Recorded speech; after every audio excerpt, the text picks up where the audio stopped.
All right, everybody straighten up. The boss is here. Everybody act right. Donnie back there, Jesse, Lauren, let's go, man. The boss, Clay Travis, is here, so let's button this down a little bit. Clay, thanks for the time, my man. Let's get right into it right now. Black Monday. Anything surprise you, Brian Flores? Anybody? In the grand scheme of things, I think we all kind of expected that Denver, that Vic Fangio was going to be on his way out. Did you just say Brian Flores? I've been paying attention. Yeah. Brian Flores got fired? He got fired in Miami. Wow. That shocked me. Wow, that's the one. That is stunning to me. I hadn't even – so did that just happen? I was on television with Fox News talking about Djokovic, and I hadn't even seen the Brian Flores news yet this morning. Of course, I've been trying to figure out what in the world's going on with the CDC director talking about COVID, too. Wow, that one is stunning to me because I think if you look at the Dolphins, they went, 9-8 this year, got a nice win over the Patriots to finish off their year. And I know they started 1-7, but you look at the tumult that surrounded, were they or were they not going to go after Deshaun Watson? You got a really young guy in Flores, who seemed to have a lot of people bought in. And again, it didn't feel like they were long-term committed to Tua Tagovailoa. And so that seemed like a bigger story to me than what was going on with Flores. So I would imagine there'll be some details that come out, Dan, behind the scenes that try to explain what might have occurred there. But that is a stunning, totally unexpected firing to me. And I would think that Brian Flores, unless there's something really crazy behind the scenes that led to this, would have opportunities to be a head coach again in the near future. That's the one guy that as soon as he got fired, multiple people were saying, well, he'll be up for consideration. Zimmer gone, Nagy gone, that kind of thing, not so much. Let me go a couple different places with you. Number one, national championship game tonight, because I want to get this in. I know you're busy. National championship game tonight. Who you like? I like Georgia. And I understand people Me can too. say that's crazy. But, Dan, to me, what you have to do is, at this point, everybody's got a big body of work. And as a guy who watches college basketball like crazy, what I always try to say is, especially in college athletics, what's your ceiling, what's your floor, and how often have we seen both occur? And by and large, in 13 games this year, Georgia's defense has been one of the best defenses anywhere in the history of college football, frankly, not even hyperbole. Meanwhile, one quarter really, and I was there in Atlanta watching it in person, second quarter against Alabama, Georgia fell apart. They gave up more points in the second quarter than they had given up to any other team all season long in a game. And so I think what happened was it's one of those situations where everything just kind of spirals and everything goes wrong. And anybody who's ever been involved in athletics can know that feeling where you come out and if you're trying to play a game on a 1 to 10 scale, your team puts forward a 1 effort, just everything is a little bit off. I think that's what happened for Georgia. I believe that the Alabama offensive line is a weakness. The Tide was not that good against LSU, not that good against Arkansas. Incredibly fortunate to beat Auburn. They lost to Texas A&M. If you look at the entire scope of both of these teams' schedules, Georgia was by far the better team for the season over Alabama. I think that Georgia will right the ship and win their first national title since 1980 later tonight. I do too. And the lazy thing to say is, well, you don't bet against Saban and the points. I get all that, but the dominance of Georgia all year. Do you think this is going to be a high scoring game? No, I like the under. The thing that's 52? Yeah, I like the under 52. I mean, look, the thing, Dan, that surprised me about the way that the game went in the SEC championship game was not the fact that we had the loss. It was the fact that we had the loss and it was 41-27. That if Georgia had lost 24-21, 21-17, and they had turned the ball over a couple of times, it wouldn't have surprised me. I think it was such an aberrant result, something way outside the bounds of normalcy. Sometimes happens in athletics. And I'll say this too, Dan, in addition to liking the under and liking Georgia minus 2.5, college football fans, because we don't get that many rematches, have a tendency to believe that whatever happens once would happen 100 times if two teams played. College basketball fans don't say that because you usually get a lot of times where top teams play 2, even sometimes 3 or 4 times, depending in a season. And certainly in the NFL, where you got divisional games that are happening every single season, you got multiple games, not to mention what might happen in the playoffs. Every game stands alone. I think Georgia has buried that game, and I think tonight they come out, they win. I feel like the score is going to be something along the magnitude of 24-17 Bulldogs, something like that would be my prediction. I try to watch a guy's eyes and listen to what they're saying. This is something that I saw. You can tell me I'm completely nuts, but Kirby Smart, after the semifinal game, made a big deal about JT Daniels. I know Stetson Bennett's the guy, and I know he played really well, had a great game. But I got a feeling here, Clay, that JT Daniels is in the game plan somewhere, somehow in this game. You agree, disagree, nonsense? What do you think? I don't think he will be. Right. But I think Kirby loves Stetson Bennett, and he's going to ride or die with Stetson Bennett because I think he sees a little bit of himself in Stetson Bennett. And let me talk about Kirby for a minute. It's been a couple of years ago now, but Kirby and I were in a pro-am together, and he and I ended up taking, some of these pro-ams. It took like 5 hours for this 18 holes to be completed. And so he and I were in the cart together for 5 hours. So, I mean, it's rare how often do you spend, in this day and age, 5 hours with a coach, basically one-on-one, just hanging out. I really liked him. I think he is a genuinely good dude. And what I remember so well was this was not too long after the loss in the national title game to Alabama on the 2nd and 26th, if you'll remember, in overtime. Oh, yeah. When Tua hit Devontae Smith for that touchdown. And as we were walking up, so many different – this is in Alabama, by the way, in Birmingham, where Kirby obviously had spent a lot of time in Tuscaloosa as defensive coordinator. And as we're walking up the fairway so many different times, to find our golf balls or whatever, Alabama fans would use 26 in as many different inventive ways as they could. Kirby, that putt looks like it's going to be about 26, 26 feet. Might need to bring it, a couple of feet one way or the other, 2 and 26, as many times as they could mention it, they could. And I thought Kirby took it really well.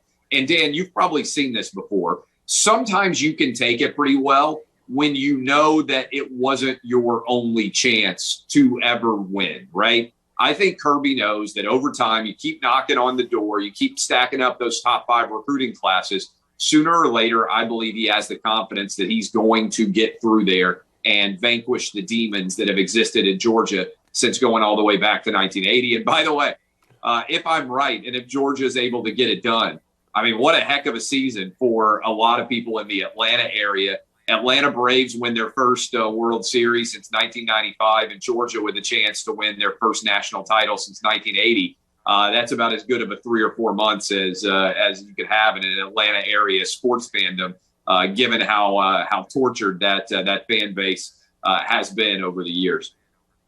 I'm always curious. Okay, so, you're riding with Kirby. He's there 5 hours. You're walking down fairways. You're helping each other, whatever.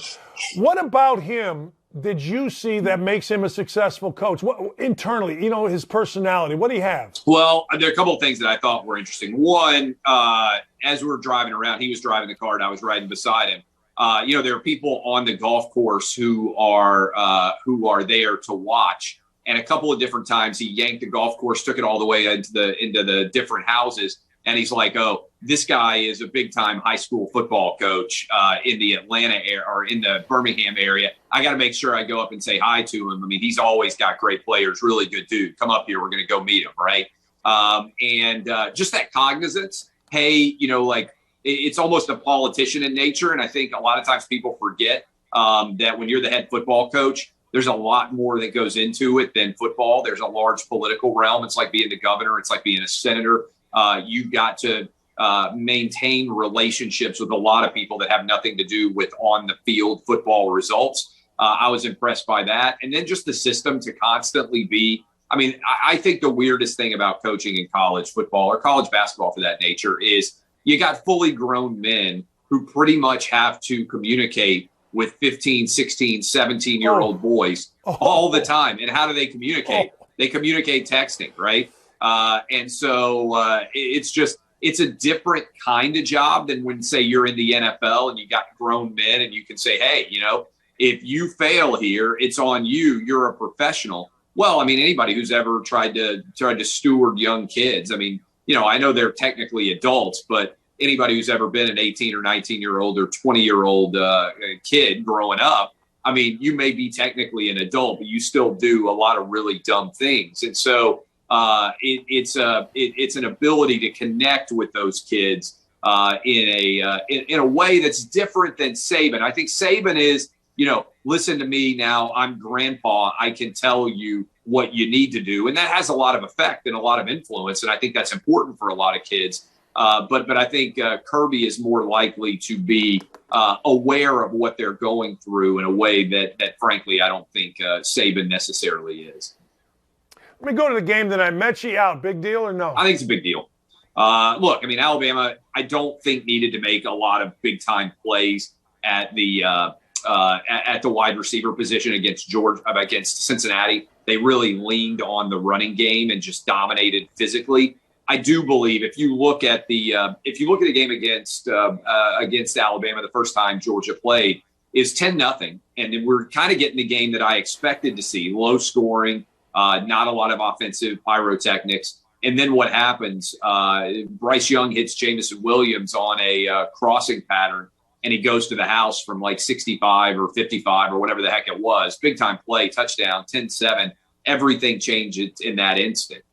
Jamison Williams still going to be there, but Mechie has made a lot of big plays alongside of him. I would expect, if I'm Kirby Smart, based on how good of a game Jamison Williams had, that they will try to take him away and make the younger Alabama receivers who are less accomplished. Remember, it was Mechie who basically came on and said, I'm not going to let us lose as a wide receiver after Jamison Williams got knocked out in the Iron Bowl with the targeting call. And I think it's just a big deal when you have Batman, but you don't have Robin if you're Bryce Young, and you know that you're going to be in some positions, because I think Georgia is going to stack the line and also not allow Alabama to have a lot of success running football. You know you're going to be in a lot of 3rd and 8, 3rd and 9s, 3rd and 10, 12s where you've got to throw the ball. Everybody knows you're throwing the ball. Not having Mechie, I think, is going to hurt him in a big way that it did not against Cincinnati. Let me go to the NFL. What makes Mike Vrabel so good that he was able to overcome all he overcame to get the AFC's number 1 seed? Well, I think what's happening with Mike Vrabel is he's growing into the job. And I think there's a natural tendency when you are a former player to sometimes coach emotionally and make choices that you would want to make as a player that logically and rationally you need to be a little bit more dispassionate about on the sideline. And I've seen Vrabel do that. I think what makes Vrabel really good is, first of all, the setting the tone and the culture. He wants an incredibly physical team. And you can see that with the Titans, who are in the top 3, both in rushing offense and in stopping the run. He's old school in the sense that he believes this is still a line of scrimmage game, that in the trenches is where the battle is really won, and that allows you to make plays with your playmakers on the outside. I think that he is a no-nonsense guy that players trust and respect, and he's done a good job in finding. Remember, he had to replace his offensive coordinator this year, Arthur Smith, who went and took over as the new head coach of the Atlanta Falcons. And a lot of people have forgotten this, but LaFleur was his offensive coordinator who left and now has taken over in Green Bay. And so he's had a lot of different on-the-fly jobs that he's had to do. I think he's promoted well so far the overall talent level. And look, while they haven't necessarily drafted in the first round very well the past couple of years, they remade this defensive line. And I think you got to give a lot of credit for the free agent signings they went and got. They went and got Danico Autry from your Indianapolis Colts. He's had the career year there as a defensive tackle for the Titans.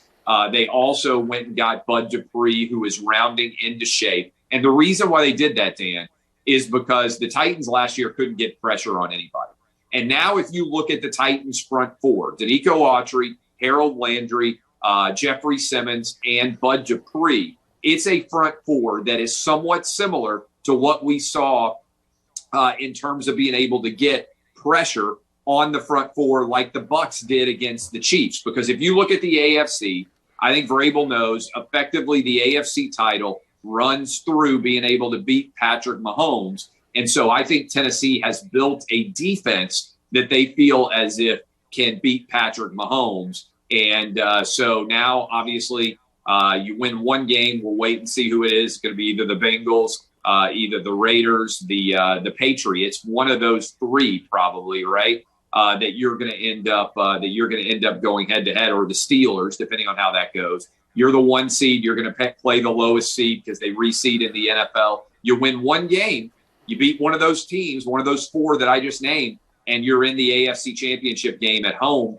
The Titans have twice been the number one seed since they have been moved to Nashville, and both times they lost in the divisional round to the Baltimore Ravens, and the Ravens went on to win, I believe, the Super Bowl in both of those years. So that has always been a kick in the teeth to Titans fans. We'll see if the Titans can win that divisional round and host the AFC Championship game in Nashville for the first time ever. But I think VRABEL should be Coach of the Year.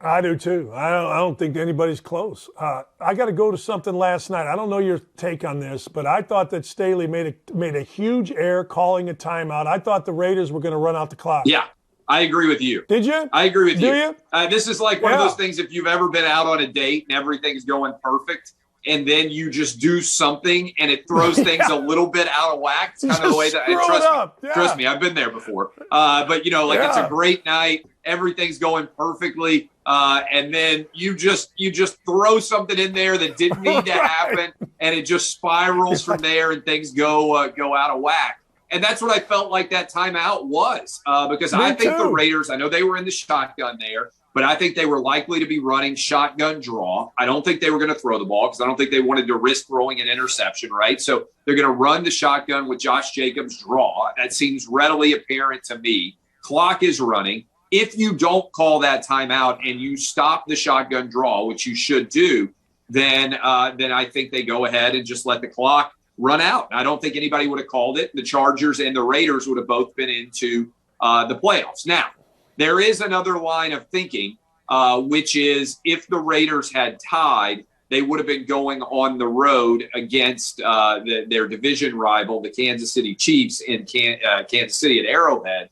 And now they get to go on the road against the Bengals. And if you buy into overall odds makers, right now they're around, or at least they were last night. I haven't checked it this morning to see how much it moved, but they were a 6-point underdog against the Bengals on the road in Cincinnati. The Raiders were probably going to be a 12 or 13-point underdog at least on the road, certainly double digits against the Chiefs. So from a likelihood to win a playoff perspective, that is that's a different standard. Maybe they're thinking through it in that respect. Yeah, maybe, but that's a lot to think about. Yes, I agree. Situation. I think if he doesn't take the timeout, I believe that they go ahead and run the game out, and they're both in the playoffs, and the Steelers are left high and dry. I'm glad Big Ben's in. You? Yeah, I am. Look, I think anytime a guy has a career like that, we would like to see them go out sort of holding their shield up high in the postseason. And so I don't think there's very much of a chance that the Steelers have to pull off the upset against the Kansas City Chiefs. I mean, they're a 2-touchdown underdog. They just went there a couple of weeks ago and got thoroughly destroyed, dismantled.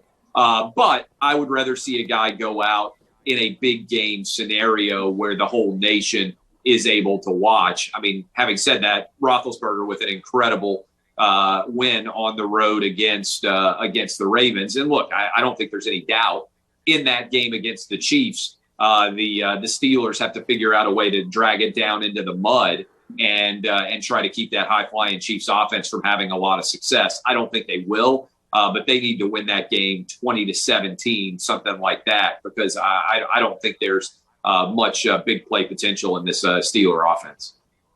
Hey, last thing before I let you go. The CDC, New York City says we're going to start giving you real COVID numbers, people that were hospitalized because of COVID, not that had COVID. Will we ever see this across the country? Will we ever get real numbers in terms of COVID? Well, the CDC director, that's what I was saying this morning, came out and said 75% or more of all COVID deaths are occurring in people with at least 4 comorbidities. That's something that I've been saying for a while, and people would get fired up when I shared that data. But in conjunction with New York, as you mentioned, the governor of New York, Kathy Hochul, who took over for Andrew Cuomo, is now sharing data to let us know the hospitalized COVID patients, how many of those COVID patients are there with COVID, which means, you go in for a knee replacement and you test positive for COVID, you're a COVID patient. And how many people are you going in to have a baby and you test positive, like you're a COVID hospitalization, versus how many people are there because of. And it's basically right now in New York data, 50-50. Well, that's a big difference as well. I think what's happening, Dan, is Democrats have seen everything collapse. Even in the NFL, NBA, NHL, they're basically done with COVID testing. They're acknowledging that it's a broken system and that they have to get back to normalcy. And they're looking at that bright light ahead of them, and it's a train. It ain't the pearly gates, and they are in trouble because Biden promised to shut down the virus, and we're going to set all-time records again today. And so they're looking at the 2022 midterms and saying, how do we get back to normalcy? We've got to get people to adjust on the fly. And suddenly some of this data that people wouldn't even allow you to share on social media because you weren't taking the virus seriously enough, or you were trying to kill people's grandma, is what they would say. Suddenly it's all coming out. Anybody that criticizes you or me, I'm just saying that they want to have sex with us. That's all I'm saying from now on, man. I'm not messing around. There's so much raw sexual appeal in this interview we just did. I'd be surprised. I'd be surprised if any women are still wearing clothes after listening to this. Woo! AOC style. You got it. You're flaunting. Hey, last thing. Did you coin the phrase go woke, get broke? I think I did. That? I think I did. I think you did. There's so much noise out there on a day-to-day basis. It's possible that somebody else tweeted it before I did, but I don't think anybody talked about go woke, get broke more than me. So I think probably for popularizing it at minimum, that would be me. Last thing. Anybody more annoying than Patrick Mahomes' brother? I feel bad. I mean, the guy dancing before the games and everything else.